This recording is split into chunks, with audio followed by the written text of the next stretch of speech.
आई साहेब झाली काय हो कपडे? धुली गेली तू बाळा, आपली घरची बी होती, आता तुझी बी धुली ती. एवढी मोठी वळण धुतली का माझी? अयो अगं ही वळण खाली यायला लागली म्हणून ह्याला इसकी लावली. अहो पण आई साहेब मी मगाशी तुमच्या सोबत भांडले नाही का? हा. तर लय ट्रोल केलंय बघा मला. आता काय सांगायचं तुम्हाला? मंडळी तसं नाही बरं का आमचं दिदू बाळ, उगच मला आई साहेब म्हणत नाही ती बरं का. आई साहेबांच्या वरचं मला ती जपती आणि माझं छोट्या छोट्या गोष्टी पर्यंत असं मोठ्या बघू काय काय असतं ते सगळं माझं तिनं लाड पुरवते. दिवसभर मला मदत बी करते.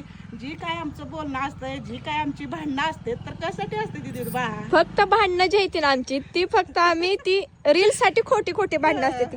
रिअल मध्ये तर आम्ही कधी भांडणं करतोय आम्हाला तर आठवत म्हणजे पण नाही. तुम्हाला पण असं बघण्यात थोडासा बदल व्हावा, तुम्हाला पण असा उल्हास यावा बघायला की दोघी काहीतरी वेगळं करायला त्या, म्हणून ह्याच्यासाठी ते व्हिडिओ असतंय. असं काय नाही बरं का, ती मला असं काम करू देत नाही ना असं काय. तर मी धुवून बसून धुंडी बी, पण हिनं सगळी वाळू घातली. जरा खाली आली म्हणून एवढी हिसकी लावली.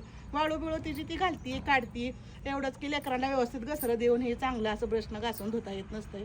पण दुसरी बाकीची जी घरात आमचं जी काय असतं ती सगळं रिअलच असतं. फक्त जी भांडणं असते ती ना आमची ती रील पुरती असते. उगाच काय मला ती आई साहेब बरत नाही बरं का. तर तुम्ही तसा गैरसमज तिच्याबद्दल करून घेऊ नका, कारण की मी तिला आणि ती मला आहे आणि एवढं भारी आम्ही राहता. तुम्हाला विश्वास पटत नसला तर एखाद दिवशी आवर्जून बघण्यासाठी या. तर चला, चहाची वेळ झाली आहे.